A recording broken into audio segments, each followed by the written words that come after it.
Tonight is for stillness and the gentle exploration of the natural world. There is nothing you need to do and no specific place you need to be. We will observe the quiet life of orchids together. Everything is slow. Everything is calm. It is a scientific fact that the orchid family, Orchidaceae, is one of the two largest families of flowering plants, containing more than 25,000 currently accepted species that exist in almost every habitat on Earth except for Glacier. We are now entering a space of quiet learning where the facts are soft and the pacing is even. Welcome to this period of rest. You are safe here in this moment of transition between wakefulness and sleep. The mind is a vast landscape of quiet processes and gentle rhythms that continue even when we are not paying them any attention. There is a deep comfort in knowing that your mind knows how to take care of you while we reflect on the slow, patient growth of these ancient plants. We will move through these reflections slowly, one by one, allowing each thought to drift by like a cloud in a night sky. There is no rush to understand and no pressure to remember. The history of orchids spans back roughly 80 million years, meaning they existed alongside dinosaurs during the late Cretaceous period. This ancient lineage has allowed them to adapt to nearly every continent, showing a remarkable ability to survive through vast geological changes. In the quiet of the night, we can reflect on the persistence of a plant family that has mastered the art of waiting. Many orchids are epiphytes, meaning they grow on other plants, usually trees, for physical support rather than for nutrients. They are not parasites, they simply find a higher vantage point to catch the filtered light of the forest canopy. Their roots are covered in a specialized, sponge-like tissue called velamen, which allows them to absorb water and nutrients directly from the humid air. This process is silent and efficient, requiring no soil and very little movement. In the world of botany, the symmetry of an orchid flower is highly distinct. Unlike many other flowers, orchids exhibit bilateral symmetry, much like a human face. This means that if you were to draw a line vertically down the center of the bloom, the two halves would be mirror images of one another.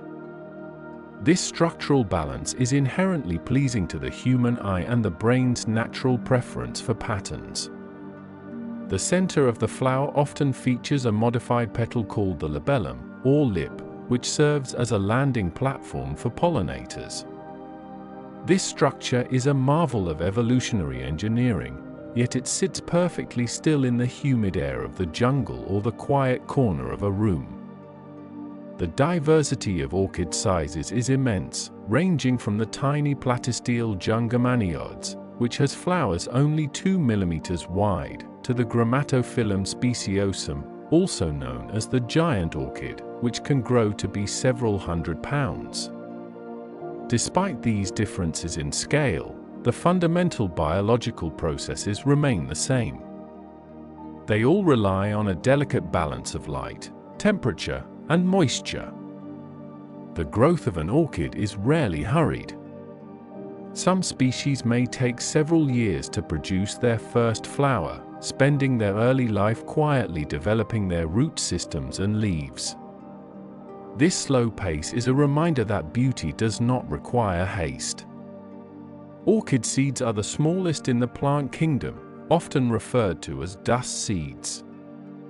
A single seed pod can contain millions of these tiny particles, which are so light that they can be carried for miles by the slightest breeze.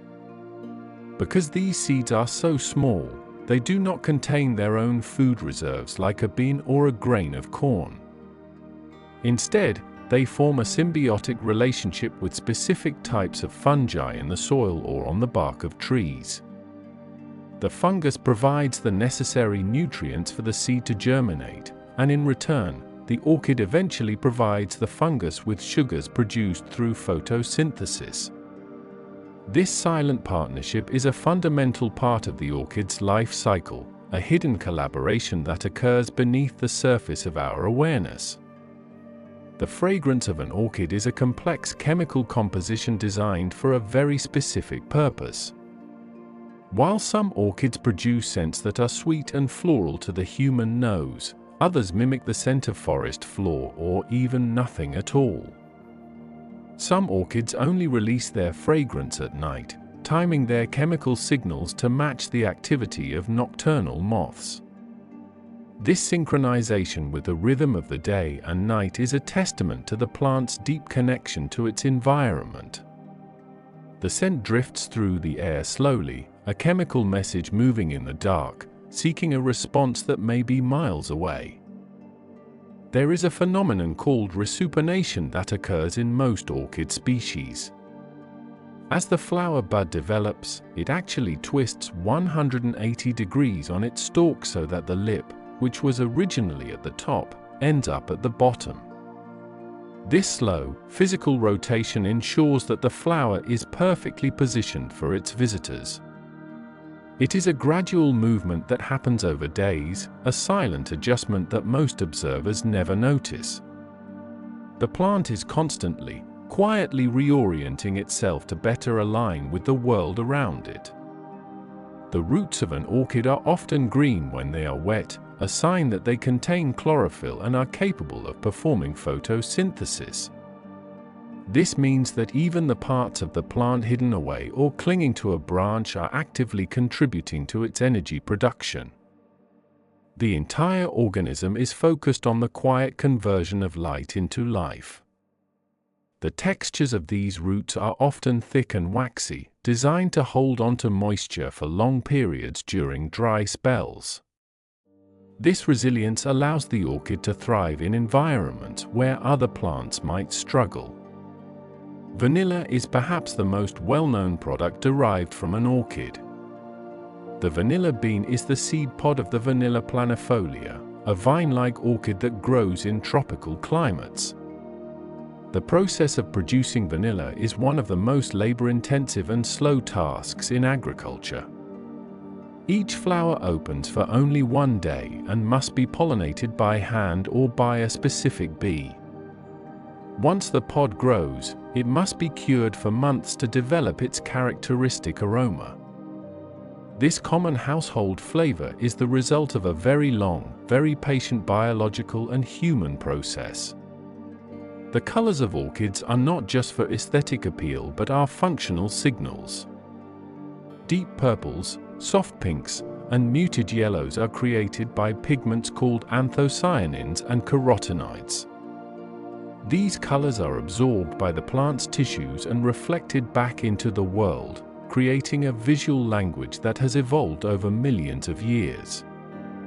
In the dim light of the evening, these colors fade into shades of gray and shadow, but the physical structure of the pigments remains, waiting for the return of the sun to be activated once more. Many orchids have adapted to live in extreme environments, from the high-altitude cloud forests of the Andes to the sweltering lowlands of Southeast Asia. Some even grow underground, never seeing the sun, and relying entirely on their fungal partners for energy. These mycoheterotrophic orchids represent the ultimate form of biological patience and specialization. They exist in a world of total darkness, quiet and undisturbed by the events of the surface. The leaves of an orchid are often thick and leathery, a physical adaptation known as succulence.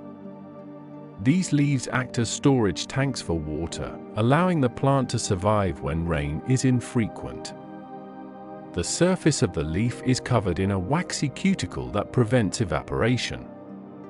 Stomata, the tiny pores that allow the plant to breathe, often remain closed during the heat of the day to conserve moisture, opening only in the cooler, more humid air of the night. This nocturnal breathing is a silent, rhythmic exchange of gases that supports the plant's survival while the rest of the forest sleeps. Orchids do not have a traditional taproot system.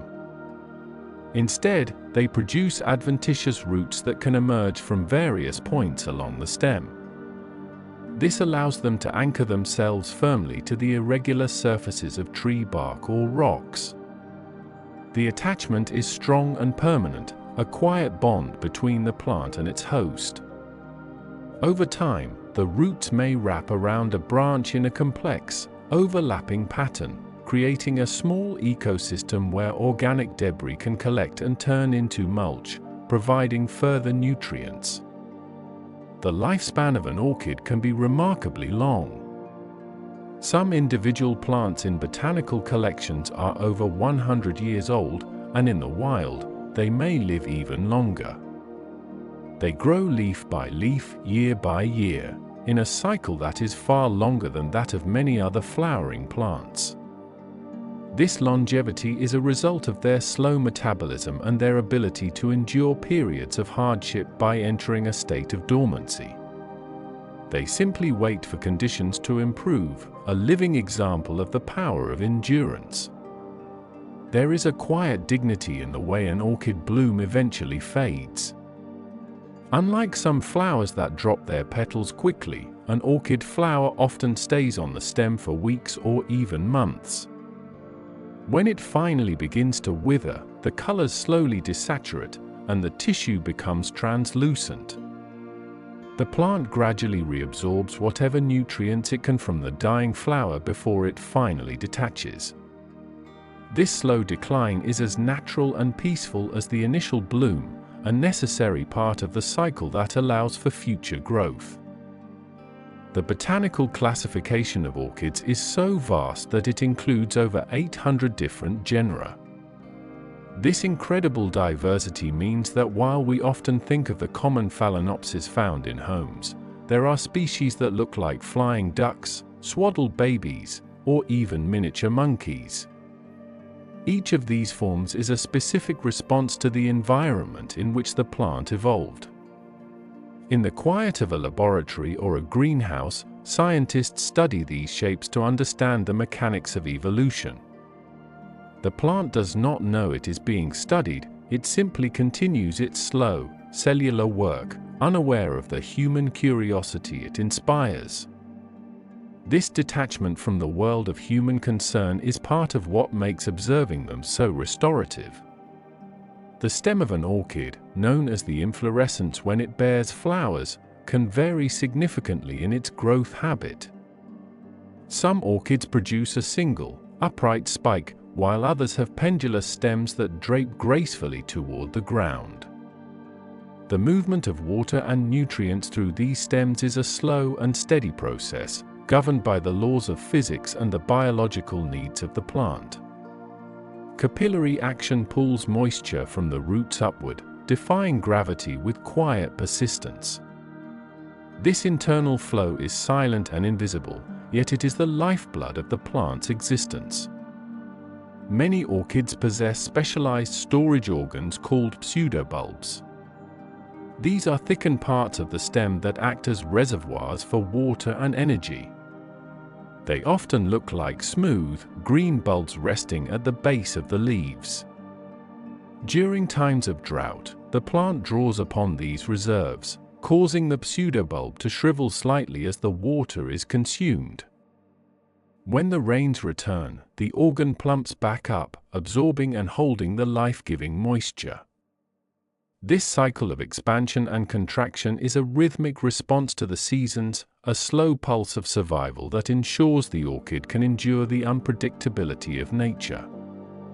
The relationship between orchids and their pollinators is one of the most studied areas of evolutionary biology. Some orchids have evolved to be so specific that they can only be pollinated by a single species of insect. For example, the Angraecum sesquipedale, also known as Darwin's orchid, has a nectar spur that can reach up to 12 inches in length. Charles Darwin famously predicted that a moth with a proboscis long enough to reach the nectar must exist, and decades later, that moth was discovered. This level of specialization shows a profound interconnectedness between different forms of life. The moth and the orchid are bound together in a silent, ancient contract that has persisted for thousands of years. In the high-altitude cloud forests, orchids are often draped in moss and mist. The humidity in these environments is so high that the plants are almost constantly bathed in moisture. This allows them to maintain their hydration without the need for frequent rain. The air is cool and still, and the light is filtered through thick layers of clouds and canopy. In this environment, growth is exceptionally slow.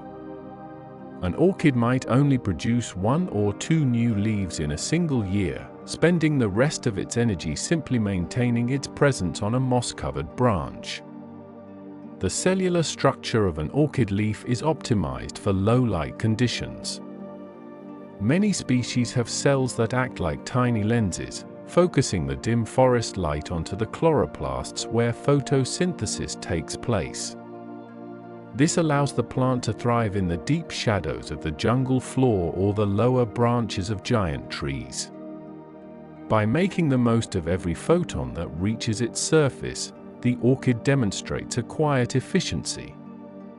It does not demand the harsh glare of the midday sun, it is content with the soft, blue-toned light of the shade. Orchid hybridization is a process that occurs both in nature and through human intervention. Because many orchid species are closely related, they can often cross-pollinate to create entirely new forms. These hybrids often exhibit hybrid vigor, growing more robustly or flowering more frequently than their parent species. In the quiet world of orchid breeding, this process can take decades. A breeder might wait 7 years from the moment a seed is sown until the first flower opens. This long-term commitment to a single plant is a practice in patience and steady observation. The resting period, or dormancy, is a vital part of many orchids' life cycles. During this time, the plant may appear to be doing nothing at all. It stops growing new leaves and may even lose its old ones. However, inside the plant, complex chemical changes are occurring. The orchid is gathering its strength and preparing for its next flowering season. This period of inactivity is not a lack of life, but a different state of being. It is a time of consolidation and internal preparation, much like the quiet hours of sleep are for the human mind. The texture of an orchid petal is often described as velvety or waxy. This texture is created by microscopic structures on the surface of the cells. In some species, these structures are designed to reflect light in a way that creates a shimmering effect, known as iridescence. In others, the surface is so smooth that water droplets simply bead up and roll away, carrying dust and debris with them. This self-cleaning mechanism keeps the flower pristine during its long blooming period. The flower remains untouched by the grime of the world, a small, clean island of color in the forest. Pollinia are the specialized masses of pollen found in orchids. Unlike the loose, powdery pollen of most flowers, orchid pollen is held together in sticky clumps. When a pollinator visits the flower, these pollinia attach themselves to the insect's body like small, yellow backpacks. The insect then carries the entire mass to the next flower. This method of reproduction is highly efficient, as it ensures that thousands of pollen grains are delivered all at once. It is a precise, mechanical exchange that has been perfected over millions of generations. The growth habit of orchids is divided into 2 main categories, monopodial and sympodial. Monopodial orchids, like the Vanda or Phalaenopsis, grow upward from a single point, adding new leaves to the top while the older leaves at the bottom eventually fall away. Sympodial orchids, like Cattleya or Dendrobium, grow horizontally along a rhizome, producing new shoots or leads each year. Both methods are successful ways of navigating space and light. The plant slowly explores its surroundings, inching along a branch or reaching toward a gap in the leaves above. In the wild, many orchids are found in colonies. When a seed pod bursts, the millions of seeds land in the immediate vicinity. If the conditions are right, and the necessary fungi are present, hundreds of tiny orchids may begin to grow in a single area. Over the years, these plants create a dense carpet of green and color. They do not compete aggressively with one another, they simply occupy their small niches, growing side by side in a state of communal stillness. The environmental cues that trigger an orchid to flower are often very subtle. It may be a slight drop in nighttime temperature, a change in the length of the day, or the arrival of a rainy season. The plant senses these minute shifts through its internal biological clock and responds by producing a flower spike. This ability to read the environment is a form of quiet intelligence. The plant is constantly listening to the world around it, waiting for the perfect moment to express itself. The chemical defense systems of orchids are also quite sophisticated. Because they cannot move to escape predators, they produce various secondary metabolites that can deter insects or animals from eating their leaves. These chemicals are often bitter or toxic, providing a silent shield for the plant. Despite this, some orchids have evolved to be edible, most notably the vanilla orchid, whose flavor we enjoy globally. The balance between being protected and being part of the food chain is a delicate one, maintained through millions of years of chemical evolution. As we consider the quiet life of these plants, we can imagine the stillness of a greenhouse at midnight. The air is heavy with moisture, and the only sound is the occasional drip of water. The orchids are there, suspended in the dark, their roots clinging to their mounts, their leaves horizontal to catch the invisible moonlight. They are not striving or struggling, they are simply existing in a state of high-functioning peace. This is the baseline of the natural world, a steady, unhurried existence that continues regardless of the pace of human life. The resilience of orchids in the face of environmental fluctuations is a testament to their refined biological stability. While many plants require a constant, high-volume supply of resources, the orchid has mastered the art of the slow-burn metabolism. This efficiency is evident in the way they handle photosynthesis. Many species utilize a specialized process known as crassulacean acid metabolism, or CAM. In this process, the plant keeps its stomata tightly closed during the heat of the day to prevent the loss of precious moisture. As the world cools and the sun sets, the orchid finally breathes, opening its pores to collect carbon dioxide in the safety of the dark. This gas is stored internally as an acid and processed into energy only when the sun returns.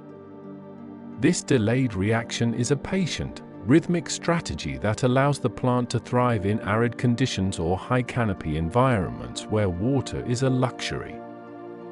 The architectural integrity of an orchid's flower spike is equally fascinating.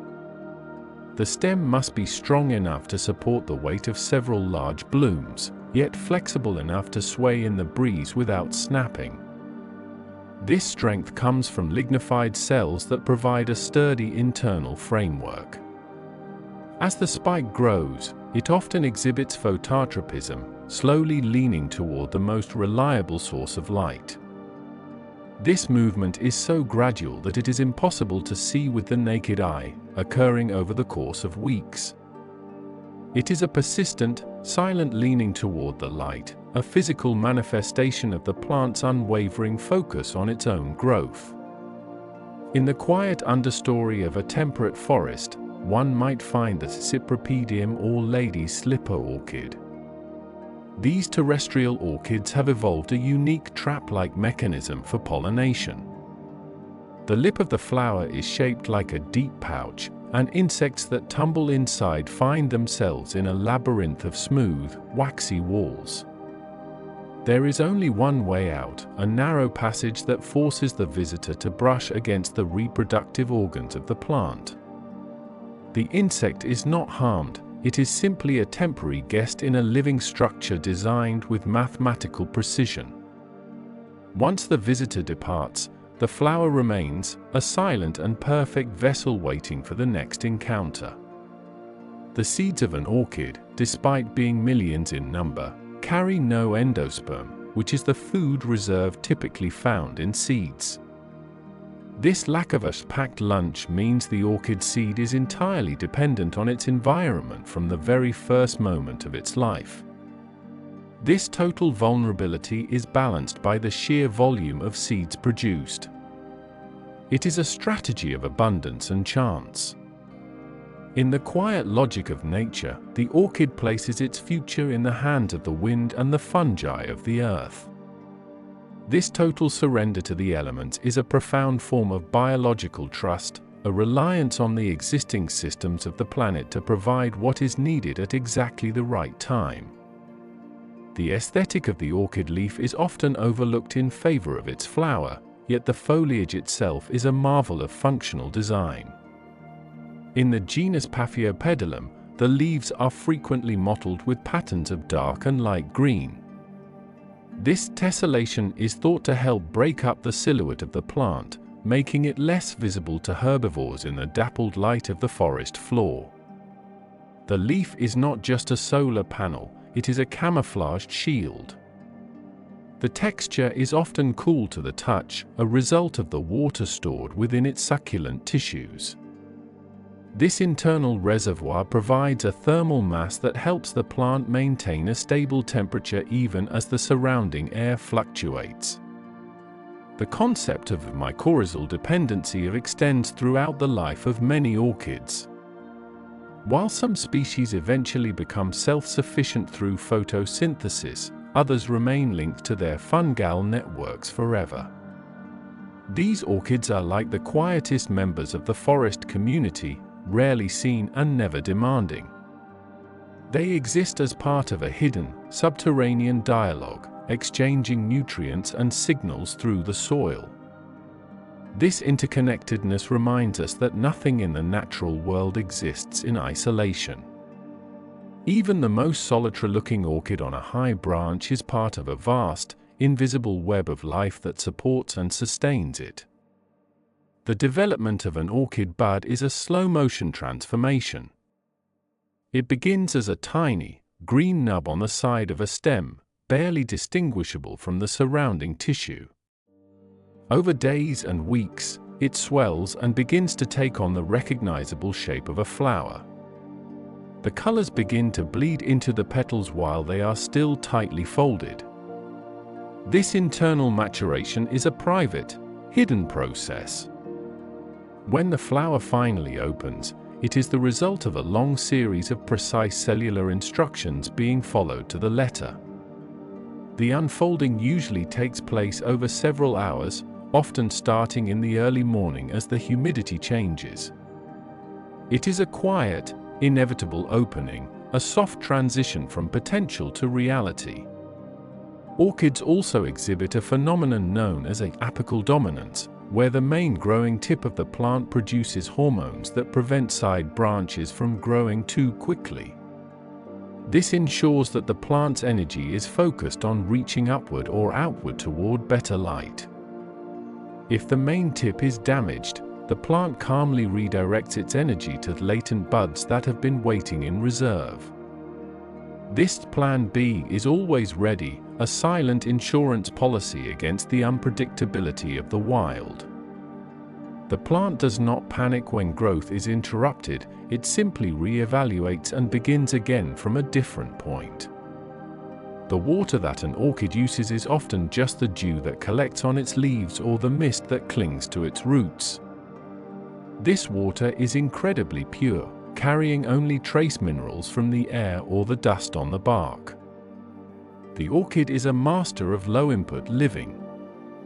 It takes very little from the world and gives back beauty and oxygen. In a world that is often fast and consumptive, the orchid stands as a symbol of minimalism.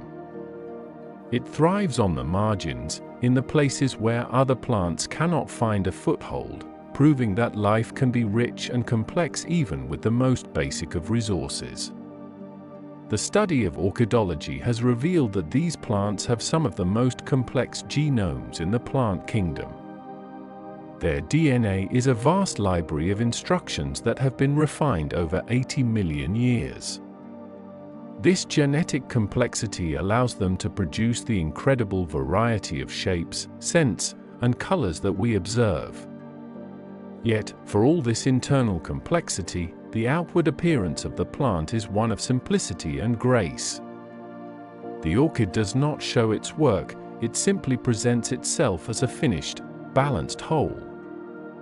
It is a reminder that great complexity can lead to a state of profound and simple peace. As the night deepens, the orchids in their various habitats around the world remain in their state of quiet activity. In the rainforests, the heavy moisture of the night air is being absorbed by millions of velamen-covered roots. In the temperate woodlands, the terrestrial orchids are nestled in the cooling soil, their metabolism slowing to match the drop in temperature. There is a global, silent synchronization occurring, a rhythmic slowing down that mirrors the transition we are making now. The plants are at rest, but they are also at work, preparing for the light of the next day with a steady, unhurried persistence. The lifespan of a single orchid bloom can be a lesson in the value of duration. While a rose might last a few days, an orchid flower can remain fresh for 3 months or more. This longevity is achieved through a combination of sturdy tissue and a lack of senescence-triggering hormones. The flower is designed to endure, to wait patiently for the right pollinator to arrive. This capacity for long-term waiting is a biological luxury. It allows the plant to exist in a state of ready stillness for significant portions of the year. When you look at an orchid, you are looking at a master of the long game, a creature that understands that time is a resource to be used slowly. In the quiet of our own environment, we can draw comfort from this botanical pace. The orchid is not concerned with the minutes or the hours. It is concerned with the seasons, the humidity, and the light. It exists on a different timescale, one that is much older and more stable than the human one. By aligning our thoughts with the slow growth of the orchid, we move away from the frantic energy of the clock and toward the steady, reliable rhythm of the earth. We are becoming part of that older, slower world, where growth is silent and rest is an essential, respected part of life. The physical presence of an orchid in a room acts as a quiet anchor for the atmosphere. Because they do not drop leaves frequently and their flowers remain unchanged for such long durations, they provide a sense of visual stability that is rare in the biological world. This constancy is a result of their highly regulated internal systems. An orchid does not react impulsively to its environment. If the temperature spikes or the water supply dips, the plant relies on its thick, waxy cuticles and internal reservoirs to buffer the change. It remains poised and composed, a living example of emotional and physical regulation. This steady state is maintained through a complex feedback loop of plant hormones like auxins and gibberellins, which move through the vascular tissue at a pace that mirrors the slow drift of a deep river. In the vast orchid greenhouses of the world, the silence is profound. Thousands of plants sit in rows, their long, green leaves overlapping in a silent canopy. The air is kept at a constant, humid warmth, and the light is diffused through frosted glass. In this controlled environment, the orchids are free to focus entirely on the production of cells. New root tips, distinguished by their bright green or white caps, push forward with a force that can eventually crack a clay pot. This strength is silent and focused. The root tip is protected by a root cap, a small helmet of sacrificial cells that are constantly replaced as they are worn away by the journey through the growing medium.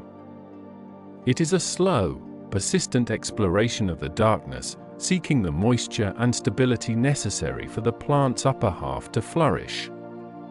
The diversity of orchid foliage is another area of quiet wonder. While some have the classic long, strap-like leaves of the cymbidium, others, like the Psychopsis or butterfly orchid, have leaves that are thick, rigid, and mottled with dark burgundy spots. The Ludisia discolor, often called the jewel orchid, is grown not for its flowers but for its velvety, deep red leaves with pinstripes of gold. The texture of these leaves is so soft it seems to absorb the very light that hits it. Touching the leaf reveals a cool, slightly damp surface, a sign of the life-giving fluid circulating just beneath the epidermis. These leaves do not flutter in the wind, they are heavy and substantial, holding their position with a quiet, structural confidence. The phenomenon of floral longevity in orchids is linked to their unique reproductive strategy. Because many orchids are rare and widely spaced in the wild, they cannot afford to have a flower that only lasts a day. They must be prepared to wait for a very long time for a pollinator to find them. To support this, the flower's metabolic rate is kept incredibly low. It consumes just enough energy to keep its cells hydrated and its scent glands active. This state of active waiting is a form of biological meditation. The plant is fully present, fully functional, but entirely still. It is a state we can emulate as we move toward sleep, being present in our own bodies, yet releasing the need for movement or action. Orchid enthusiasts often speak of the resting period required by certain genera like Dendrobium or Catasetum. During the winter months, these plants may lose all their leaves and look like nothing more than a collection of dry sticks. To the untrained eye, they might appear to have finished their life cycle. But this is a strategic retreat. By shedding its leaves, the plant eliminates the need to support them during the dark, dry months. It pulls all its moisture and nutrients back into its thickened stems, where they are held in a concentrated state. This is the orchid's deepest sleep. Beneath the dry exterior, the meristematic tissues are alive and waiting for the subtle increase in light and warmth that signals the arrival of spring. This ability to let go of the old to protect the core is a powerful survival mechanism. The water cycle within an orchid is a closed and careful system. When a drop of water lands on the velamen of a root, it is absorbed through a process of osmosis, moving from an area of high concentration to an area of low concentration.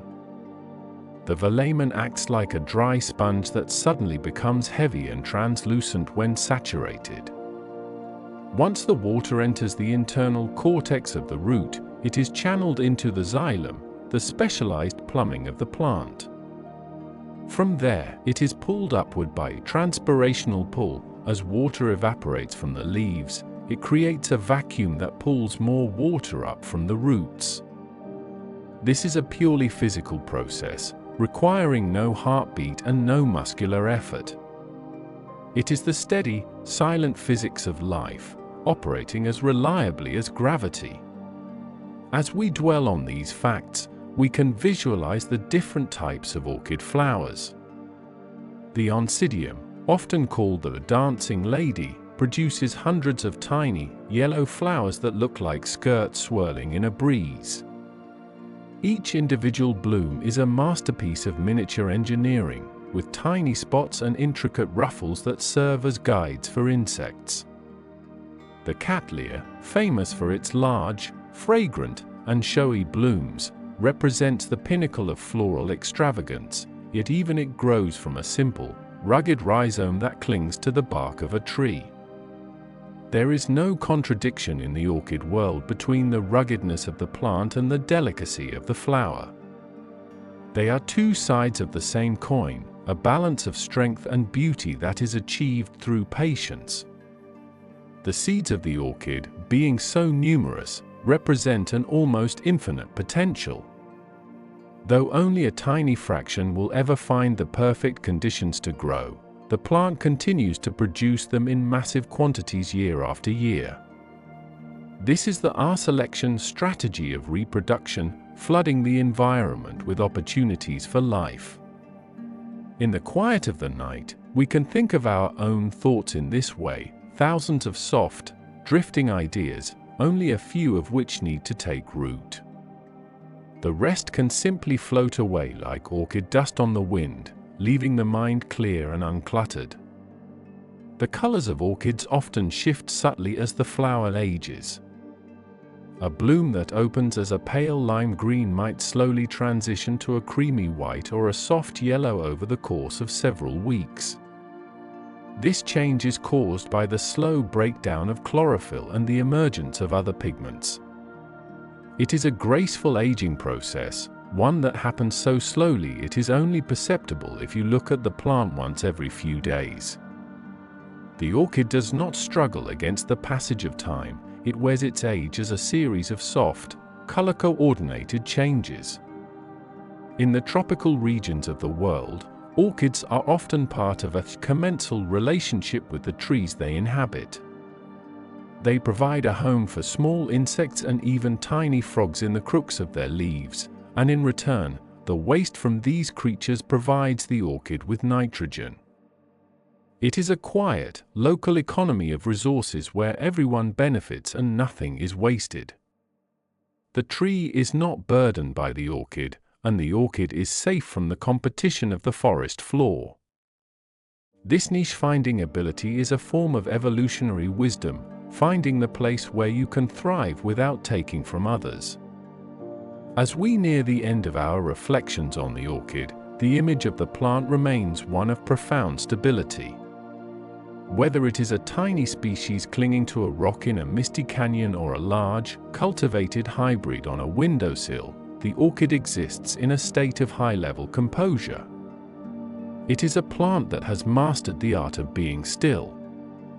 Its roots are anchored, its leaves are positioned, and its flowers are open in a long, silent wait.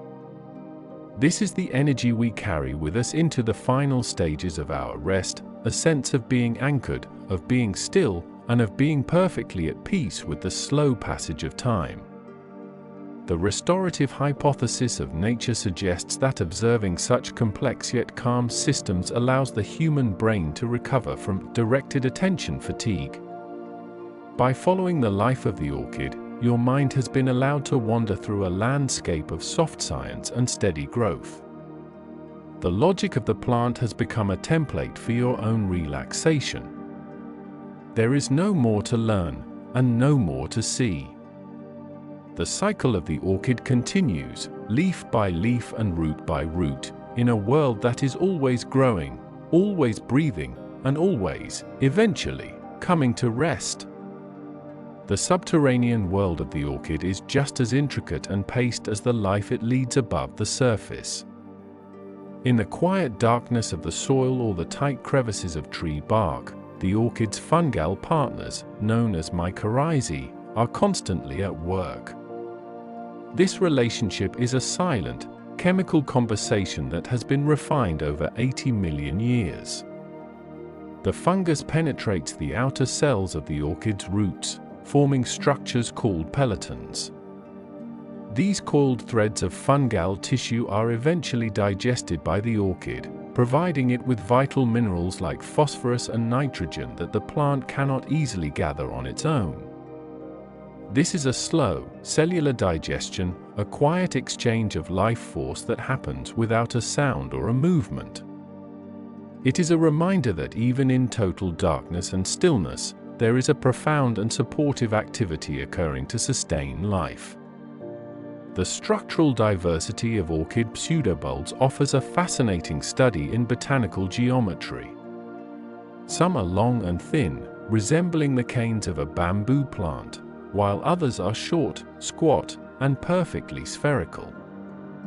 Their surfaces are often covered in a thin, papery sheath that protects the green tissue underneath from the drying effects of the air. This sheath is the ghost of an old leaf, a structural remnant that continues to serve the plant long after its primary function has ceased.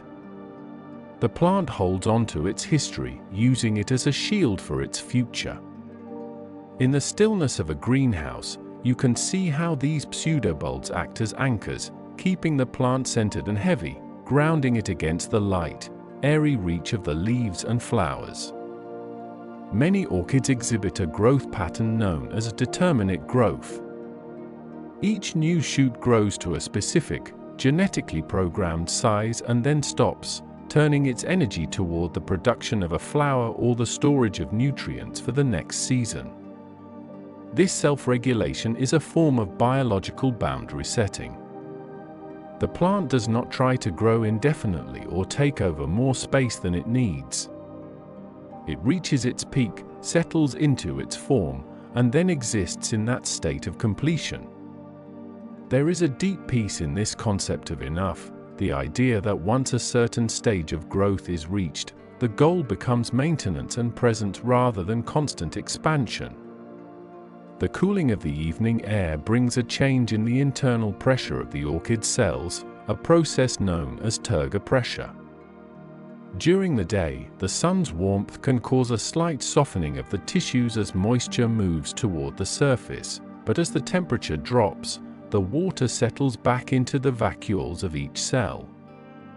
This makes the leaves feel firm and cool to the touch, like smooth, dark green stones. This nightly resetting of the plant's physical structure is a silent restoration. The orchid becomes stronger and more resilient in the dark, preparing itself for the light of the coming day. We can imagine our own bodies in this way, using the stillness of the night to firm our foundations and settle our internal systems.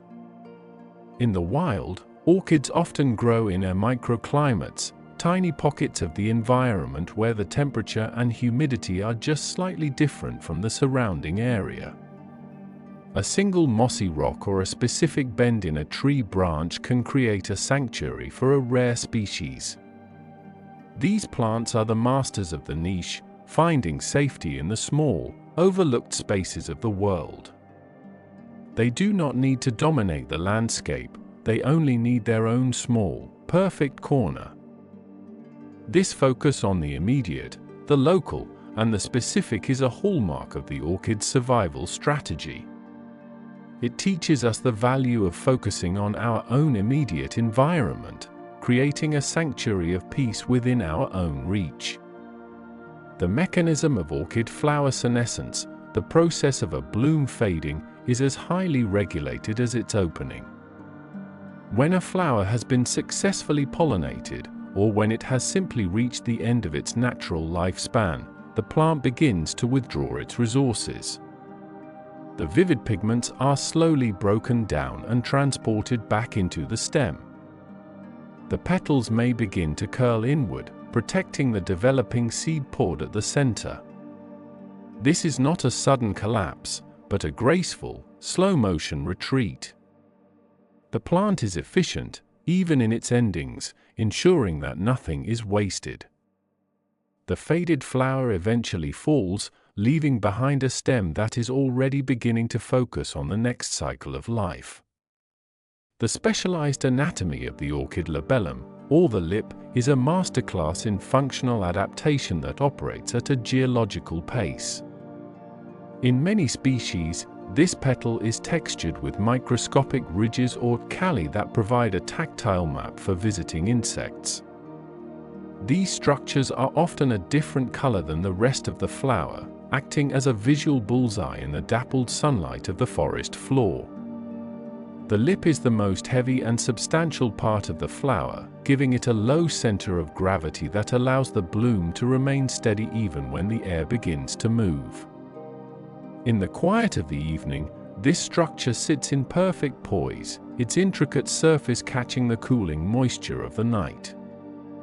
It is a silent invitation, a stationary beacon of biological intent that remains open and ready for weeks at a time.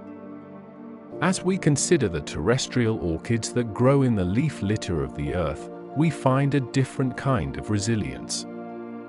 These orchids, such as the Epipactis or the Goodyeara, often have soft, succulent stems that are surprisingly strong. Their leaves are often arranged in a basal rosette, hugging the ground to stay warm and protected from the wind. These plants are the quiet inhabitants of the shadows, thriving in the decomposed organic matter of the forest floor. The soil provides a thermal blanket, insulating the roots from the fluctuations of the air.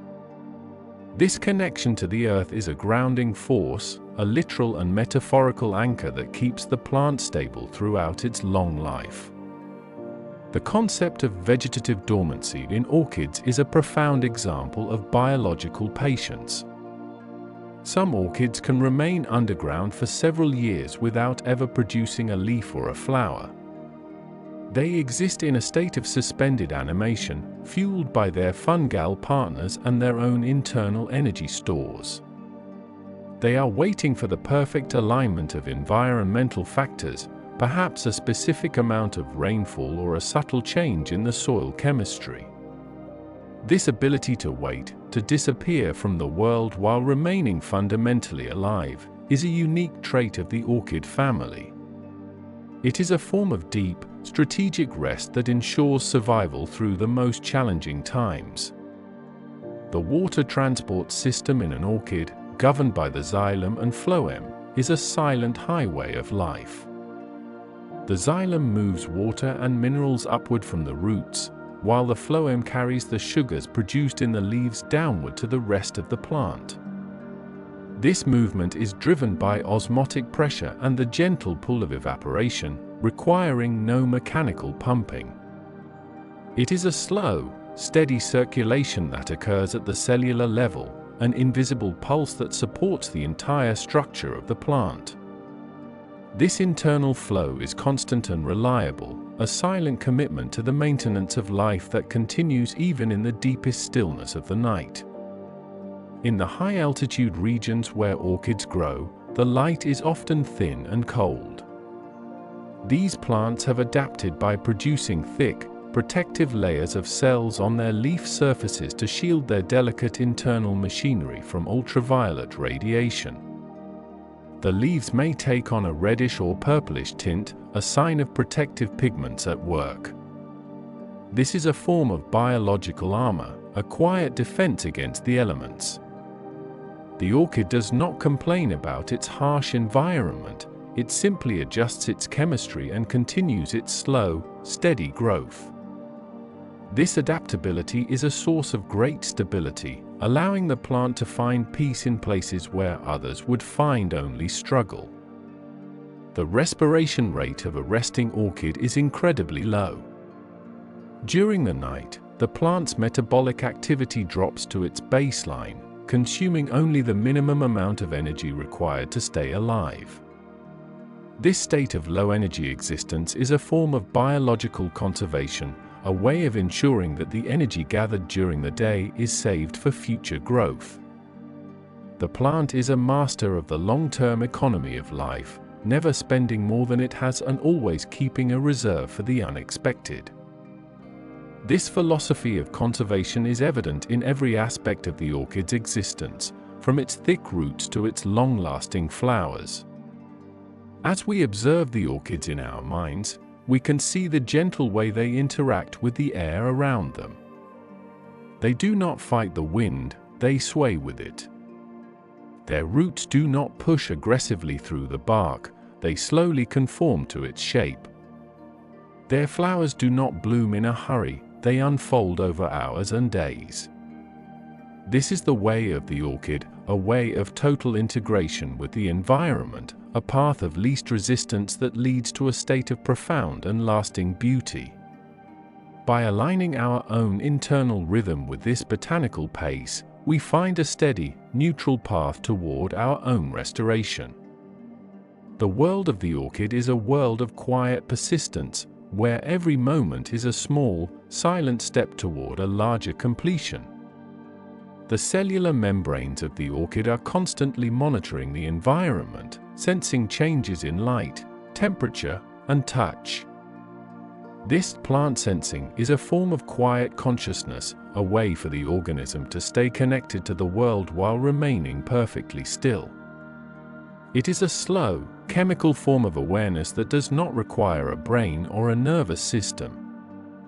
It is the intelligence of life itself, operating at the scale of the molecule and the cell. This steady, reliable awareness is a source of great comfort, a reminder that the systems of life are always at work, always watching over the organism, and always ensuring that it has what it needs to survive. In the final assessment of the orchid's life, we find that its greatest strength is its ability to be still. It does not seek attention, yet it is beautiful. It does not move, yet it explores the world. It does not speak, yet it communicates through scent and color. It is a creature of deep and abiding peace, a living testament to the power of patience and the beauty of the slow life.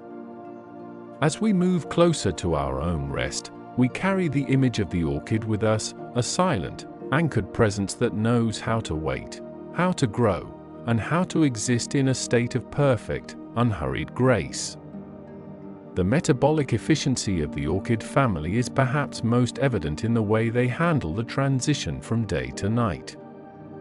While many plants experience a state of sleep called nyctinasty, where leaves fold or droop, the orchid maintains its structural composure.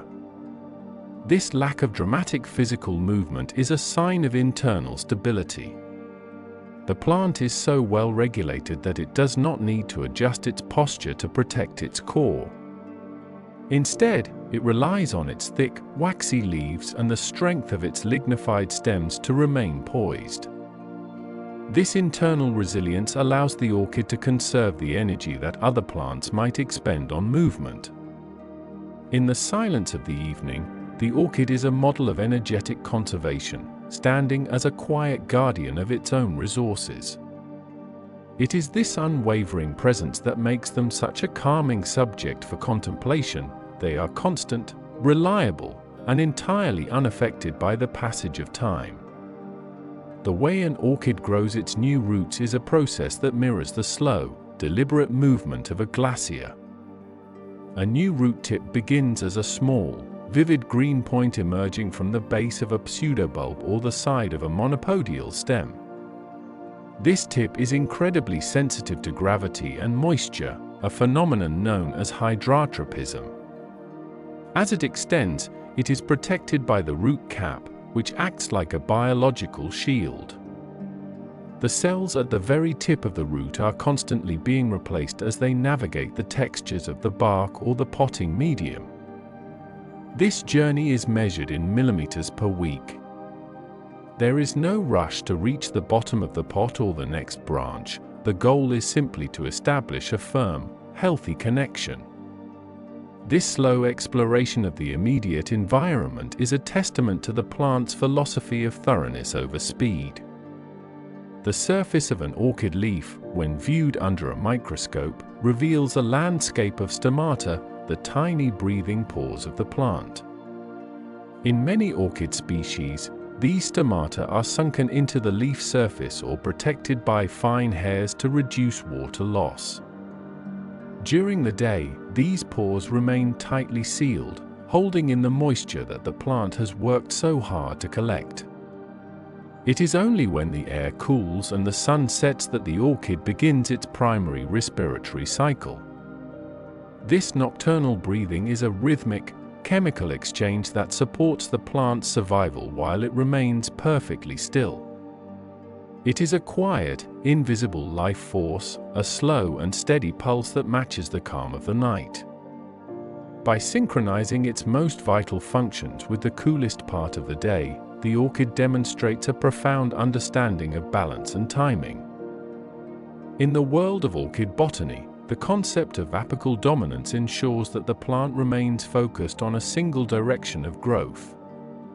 This hormonal regulation prevents the plant from becoming cluttered with too many competing shoots, allowing it to maintain its clean, minimalist silhouette. If the primary growing tip is damaged, the plant calmly activates a dormant bud located further down the stem.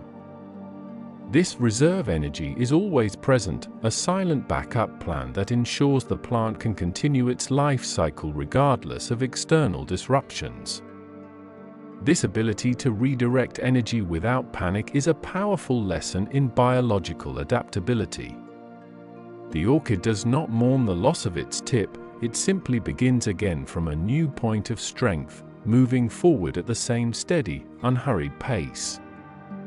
The colors found in the orchid family range from the deepest, most velvety purples to the softest, most translucent whites. These colors are produced by pigments within the cell vacuoles, such as anthocyanins and flavins. These pigments serve as more than just decoration, they protect the plant's tissues from light damage and help regulate its temperature. In the dim light of the evening, these colors seem to deepen, taking on a rich, saturated quality that feels solid and permanent. The plant does not need to change its color to be effective, it simply exists in its chosen hue, a silent expression of its own genetic identity. This color constancy is another layer of the orchid's stability, a visual anchor that remains unchanged through the long hours of the night. As the orchid grows, it occasionally sheds an older leaf. This is not a sign of illness, but a natural part of the plant's maturation. The process, known as abscission, is highly controlled. The plant slowly reabsorbs the nutrients and chlorophyll from the old leaf, causing it to turn yellow and then brown over several weeks. Once the leaf is empty of resources, it detaches cleanly from the stem, leaving a small, healed scar. This is a perfect example of botanical recycling. Nothing is lost, and everything is repurposed for new growth. The orchid moves through its life with a sense of economy and grace, letting go of what it no longer needs to make room for what is coming next. This slow, intentional release is a vital part of its long-term survival. The fragrance of an orchid is another slow-release mechanism. Some orchids, like the Brassavola nodosa, are famously known as the Lady of the Night because they only release their sweet, citrus-like scent after the sun has set. This nocturnal fragrance is a chemical message specifically tuned to attract night-flying moths. The scent molecules are released slowly into the humid air, drifting on the slightest breeze to find their target. This timing is a perfect example of evolutionary efficiency. By waiting for the night, the orchid avoids the competition of daytime flowers and connects with a specific partner in the quiet of the dark. The scent is a bridge between the plant and the rest of the world, a silent and fragrant dialogue that happens while the forest is at its most still. The physical weight of a large orchid plant, with its thickened pseudobulbs and leathery leaves, gives it a sense of gravitas. It is a plant that is clearly of the earth, even when it is growing high in the air. This heaviness is a result of its high water content and its dense, sturdy tissues. When you hold an orchid, you can feel its stability and its coolness. It is a biological object that has been built to last, a living structure that values endurance above all else. This solidity is a grounding force, a reminder of the physical reality of growth and the steady, reliable nature of the natural world. The orchid is not a flighty or fragile thing, it is a persistent and durable creature of the wild. In the final hours of the night, the orchids in their various habitats remain in their state of quiet, high-functioning peace. Whether they are in a tropical jungle, a temperate forest, or a quiet room, they are doing exactly what they have done for millions of years, breathing, growing, and waiting. They are the masters of the long game, the keepers of a different kind of time. By focusing on their slow and steady existence, we find a way to quiet our own minds and settle into our own rest. The orchid is our guide into the stillness, a living example of how to exist in the world with grace, patience, and a deep, abiding sense of peace. The intricate relationship between an orchid and the humidity of its environment is a slow, rhythmic dance of absorption and conservation. In the high cloud forests where moisture is a constant presence, the air is saturated with tiny droplets that cling to every surface.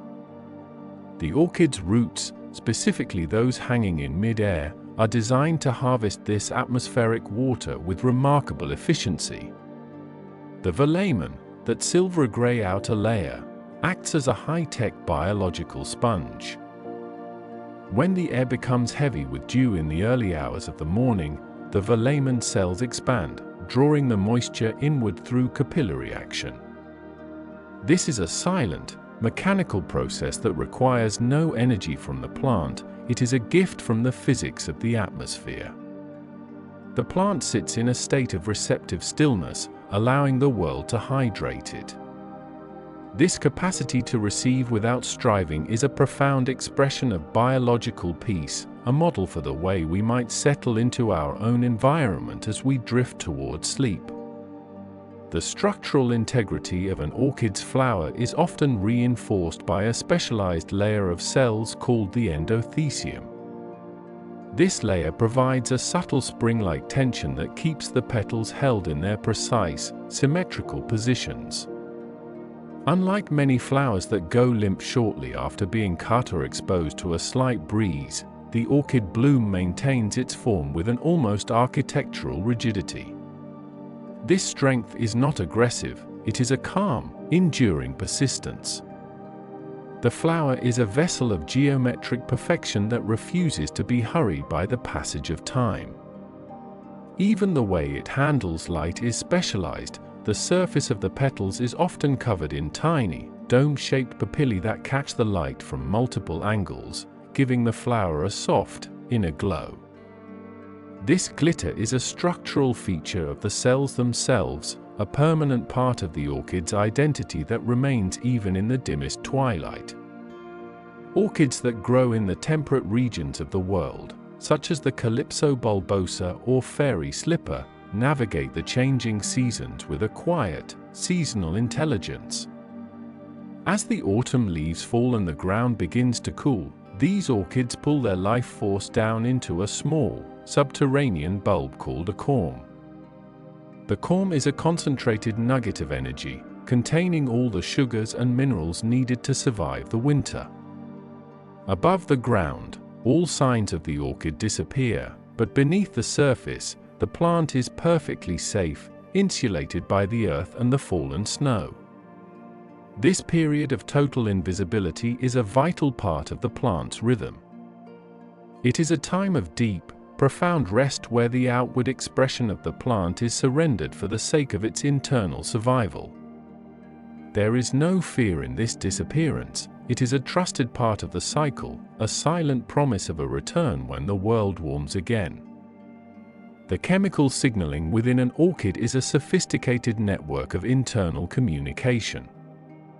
When one part of the plant experiences a change, such as a root finding a new source of moisture or a leaf sensing a shift in light, it sends chemical messengers known as phytohormones through its vascular system. These signals travel slowly, moving from cell to cell at a pace that mirrors the gradual unfurling of a new leaf. The plant is always in dialogue with itself, ensuring that every part is in sync with the whole. This internal harmony is the foundation of the orchid's stability. It is an organism that is never at war with itself, never hurried, and never out of step with its own nature. It moves as a single, unified consciousness, a steady and reliable system that operates with the quiet precision of a clock. In the study of orchid seed germination, scientists have observed that the process can be incredibly slow, sometimes taking months for the first tiny green protocorm to appear. This early stage of life is a delicate period where the tiny orchid is essentially a small, undifferentiated lump of cells. It has no leaves and no roots, It is simply a potential. It remains in this state for a long time, slowly gathering energy from its fungal partner until it is strong enough to produce its first microscopic leaf. This slow-motion birth is a reminder that the most complex and beautiful things in life often take the most time to develop. The orchid does not rush its entry into the world. It builds its foundation carefully, ensuring that it is fully prepared before it begins its journey toward the light. The endurance of an orchid's bloom is often attributed to its low rate of respiration and its ability to recycle carbon dioxide internally.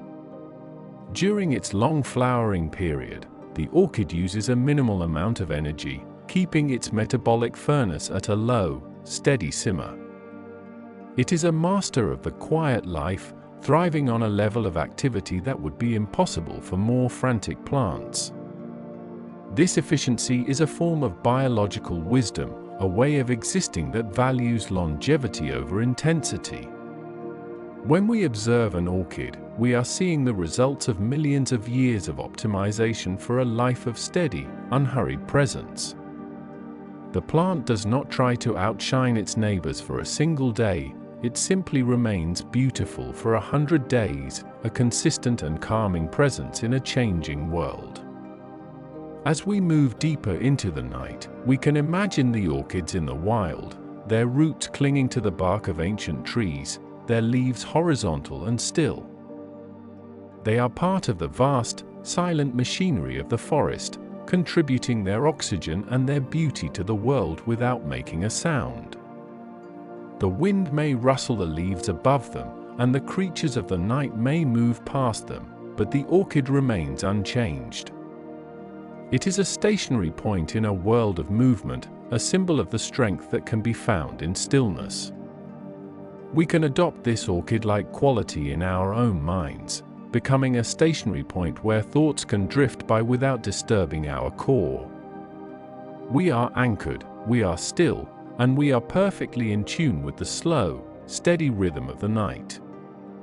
The cellular vacuoles of the orchid are like small, internal oceans, holding the fluids and minerals that keep the plant alive. These vacuoles provide the internal pressure that keeps the plant upright, a phenomenon known as a turgor. When the plant is well hydrated, these tiny oceans are full, and the plant is strong and firm. In the quiet of the night, these vacuoles are replenished, the plant drawing in moisture and restoring its internal balance.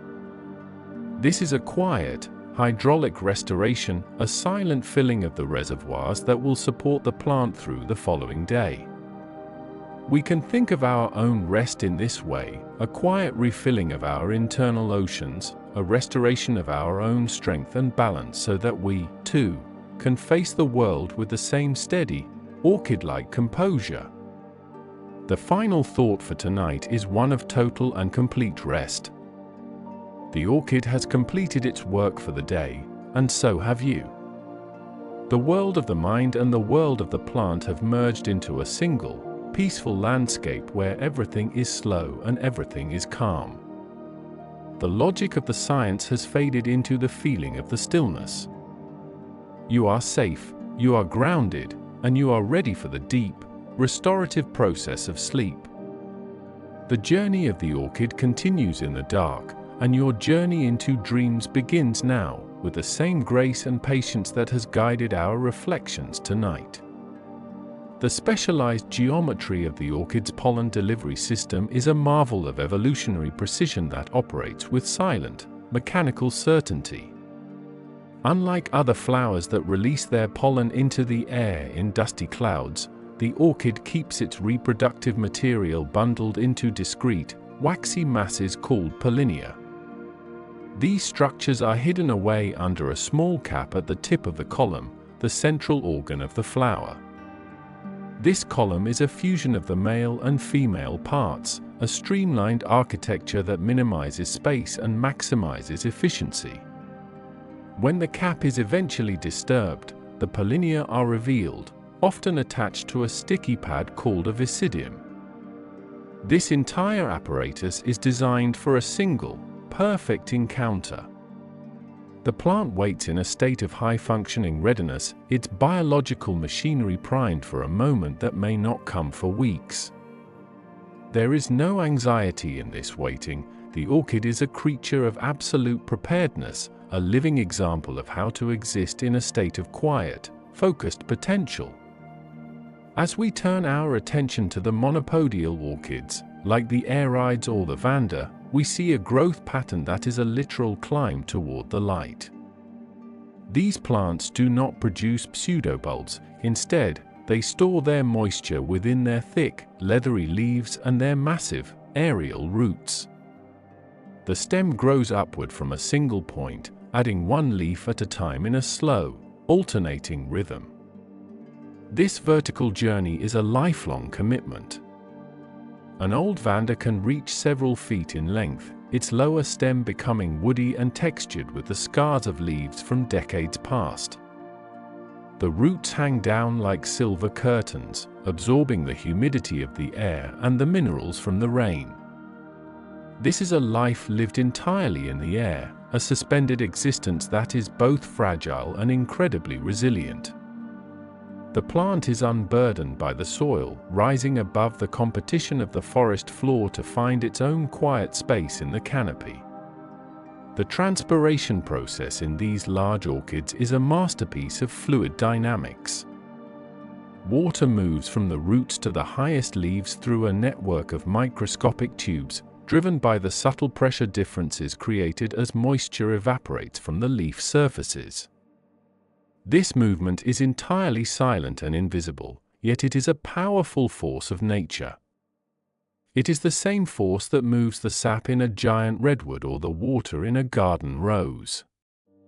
In the orchid, however, this process is tuned to a lower frequency. The plant transpires slowly, conserving its moisture and maintaining its internal pressure with a steady, calculated efficiency. This slow-motion circulation is the internal pulse of the plant, a rhythmic flow that supports its growth and its stillness. As we move closer to sleep, we can imagine our own circulation slowing down, matching the steady, even flow of the orchid's lifeblood. The specialized geometry of the orchid's pollen delivery system is a marvel of evolutionary precision that operates with silent, mechanical certainty. Unlike other flowers that release their pollen into the air in dusty clouds, the orchid keeps its reproductive material bundled into discrete, waxy masses called pollinia. These structures are hidden away under a small cap at the tip of the column, the central organ of the flower. This column is a fusion of the male and female parts, a streamlined architecture that minimizes space and maximizes efficiency. When the cap is eventually disturbed, the pollinia are revealed, often attached to a sticky pad called a visidium. This entire apparatus is designed for a single, perfect encounter. The plant waits in a state of high-functioning readiness, its biological machinery primed for a moment that may not come for weeks. There is no anxiety in this waiting. The orchid is a creature of absolute preparedness, a living example of how to exist in a state of quiet, focused potential. As we turn our attention to the monopodial orchids, like the Orchids or the Vanda, we see a growth pattern that is a literal climb toward the light.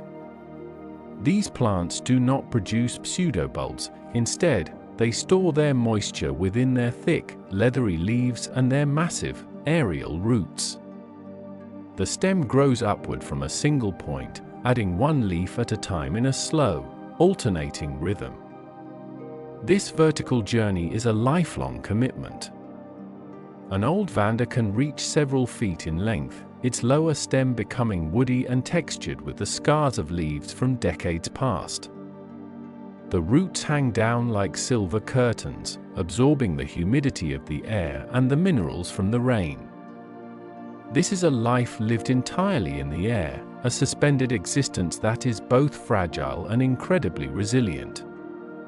The plant is unburdened by the soil, rising above the competition of the forest floor to find its own quiet space in the canopy. The transpiration process in these large orchids is a masterpiece of fluid dynamics. Water moves from the roots to the highest leaves through a network of microscopic tubes, driven by the subtle pressure differences created as moisture evaporates from the leaf surfaces. This movement is entirely silent and invisible, yet it is a powerful force of nature. It is the same force that moves the sap in a giant redwood or the water in a garden rose. In the orchid, however, this process is tuned to a lower frequency. The plant transpires slowly, conserving its moisture and maintaining its internal pressure with a steady, calculated efficiency.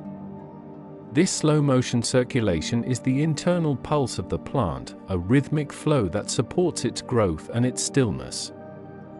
As we move closer to sleep, we can imagine our own circulation slowing down, matching the steady, even flow of the orchid's lifeblood. The cryptic coloration of some orchid species is a fascinating study in botanical camouflage. In the dry, scrubby environments where some R-free species grow, the plants often blend perfectly with the surrounding stones and dried grasses. Their leaves are a dusty green, and their stems are mottled with shades of brown and gray. This camouflage is a silent defense, allowing the plant to exist unnoticed by herbivores. It is a form of biological invisibility, a way of being present in the world without drawing attention. This preference for the background, for the quiet and the unnoticed, is a central theme in the orchid's survival strategy. It is a plant that does not need to be seen to be successful. It is content to grow in the shadows, to bloom in the secret corners of the woods, and to exist on its own terms. In the quiet laboratories of botanists, the study of orchid protocorms has revealed the incredible resilience of these plants at their earliest stages.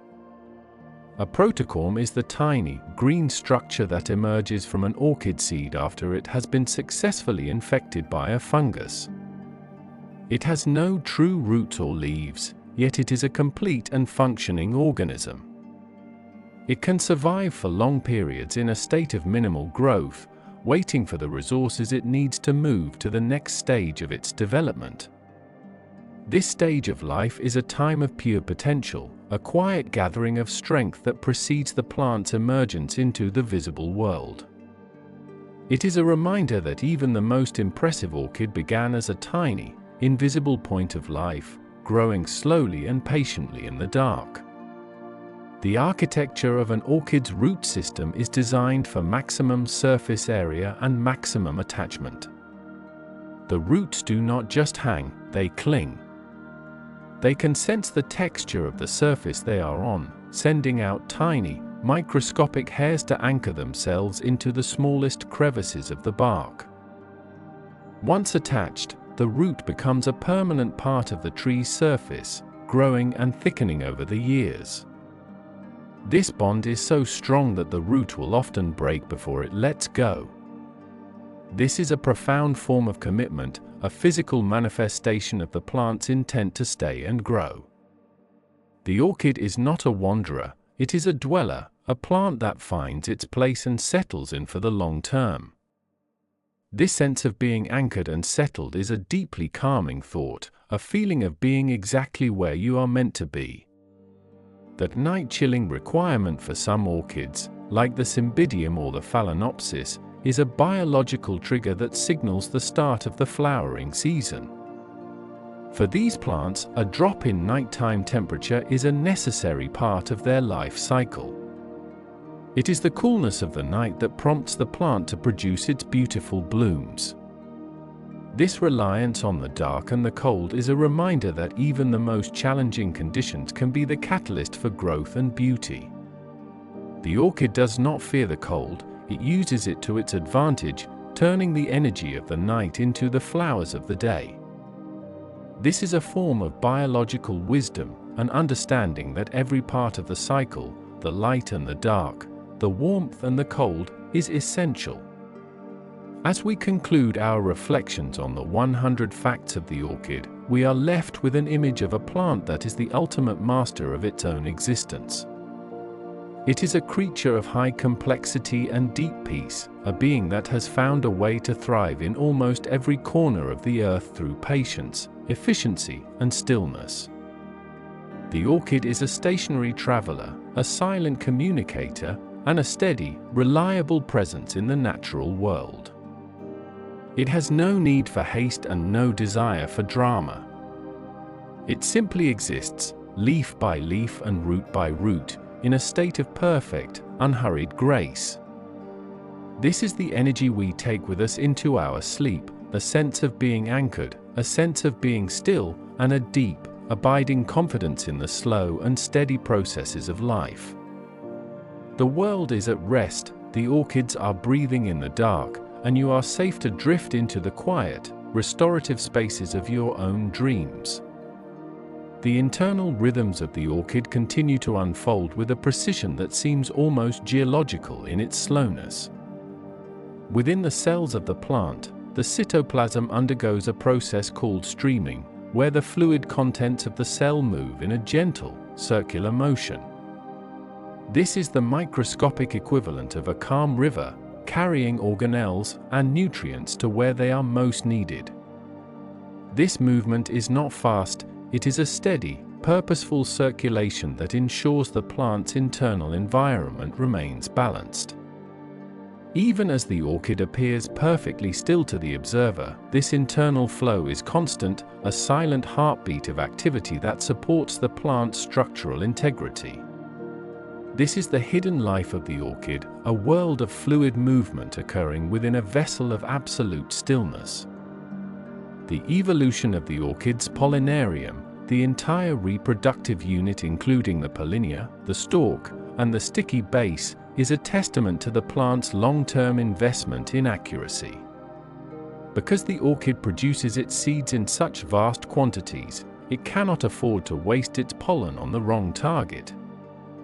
The pollinarium is often designed with a timed mechanism. Once it attaches to a pollinator, it may take several minutes to dehydrate and curl into the exact position required to strike the receptive surface of the next flower.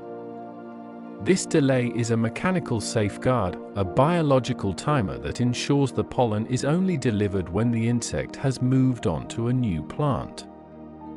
This sophisticated use of time and physics is a silent, high-stakes game that the orchid has mastered over millions of years, yet it remains a process of quiet, unhurried precision. The roots of terrestrial orchids, such as those in the genus Orchis, often develop into tuberous structures that resemble small, fleshy stones.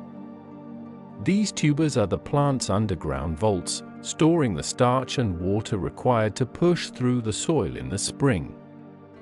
The surface of these tubers is often rough and earthy, allowing them to blend perfectly with the surrounding soil. While the above-ground portions of the plant may be delicate and colorful, the foundation is rugged and resilient. This duality, the strength of the root and the grace of the flower, is the core of the orchid's nature. It is a reminder that beauty is not a sign of weakness, but a manifestation of a deeply rooted and well-supported life. In the humid silence of a tropical night, the orchid's velamen tissue undergoes a subtle transformation.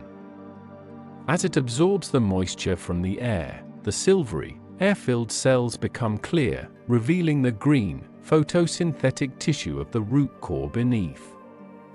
This change is entirely silent, a visual indicator of the plant's hydration.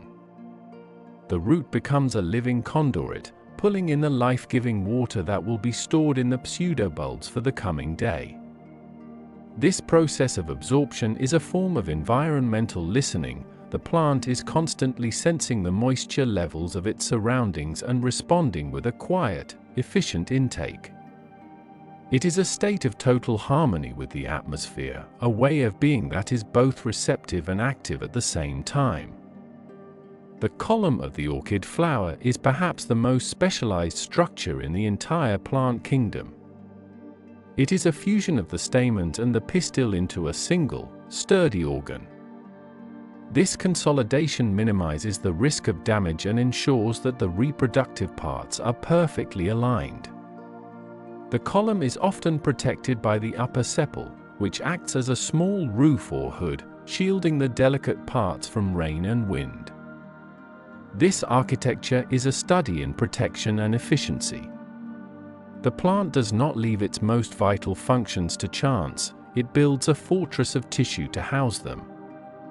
This sense of internal security is part of what allows the orchid to remain so calm and stationary. It knows that its core is well protected and its future is secure.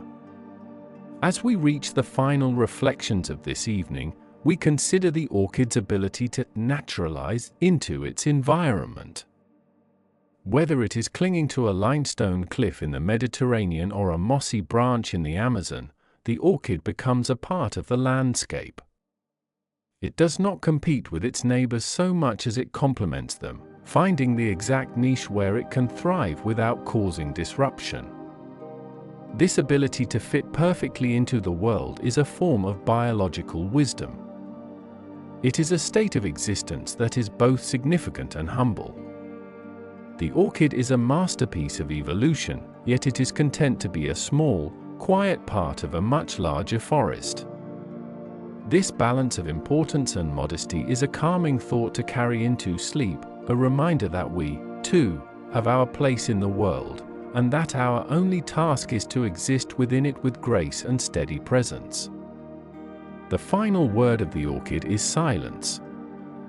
It is a plant that teaches us the value of the unspoken, the power of the still, and the beauty of the slow. The light has faded, the air is cool, and the world is at rest. The orchids are breathing, their roots are anchored, and their flowers are held in a state of eternal, patient waiting. You are now part of this stillness. The science is complete, the facts are settled, and the mind is ready to drift. Sleep comes like the mist in a cloud forest, slow, gentle, and all-encompassing, bringing with it the deep and lasting restoration that only the quietest parts of the night can provide. The journey through the quiet life of the orchid has reached its natural conclusion. We have observed the steady growth of the roots, the silent architectural strength of the stems, and the patient, enduring nature of the blooms. Every cell and every process within the plant is a testament to the power of a life lived without haste. The orchid does not strive to be more than it is, it simply exists in a state of high-functioning peace, perfectly synchronized with the slow rhythms of the earth. The science of the plant has served as a gentle guide, leading the mind away from the complexities of the day and into the restorative stillness of the night. There is no more information to process and no more thoughts to hold. The environment is now perfectly calm, mirroring the internal stability of the botanical world we have explored. Like the orchid anchored to its branch in the deep forest, you are grounded and safe. The air remains cool and still, and the silence is complete. The long-term persistence of the natural world continues in the dark, a steady and reliable background to your own period of rest. The cycle is whole, the facts are settled, and the mind is clear. In this moment of total composure, the transition to sleep is as inevitable and peaceful as the unfolding of a flower in the morning light.